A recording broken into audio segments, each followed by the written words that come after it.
साथीहरू नमस्ते। यो विश्व प्रसिद्ध कागबेनी हो।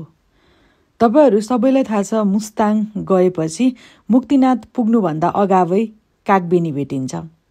धेरै जना कागबेनी घुम्नु पनि भएको छ होला। कति जना चाहिँ कागबेनी गाउँभित्र छिर्नु भएको छैन होला। कागबेनी गाउँभित्र छिरिसकेपछि हामीले जे कुराहरु देख्यौं त्यो कुरा डिटेल्समा हामीले भिडियो बनाएका छौं। त्यो भिडियो सृजना सिजु युट्युब च्यानलमा आज आउने छ। हामीले जति पनि कागबेनीका भिडियोहरु हेरिरहेछौं त्यो भन्दा फरक ढंगले प्रस्तुत गर्ने छौं। पक्कै पनि तपाईहरुलाई कागबेनीको भिडियो हेरिसकेपछि मन प्रफुल्ल हुनेछ। भन्छन् नि नेपालको ढुङ्गा, माटो, हावा, पानी सबै थोकमा कथा लुकेको छ भनेर। त्यसरी नै कागबेनी पनि यति धेरै ऐतिहासिक ठाउँ हो।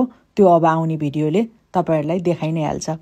भिडियो हेर्नको लागि अहिले नै हाम्रो सृजना सिजु युट्युब च्यानललाई सब्स्क्राइब गर्नुस् है।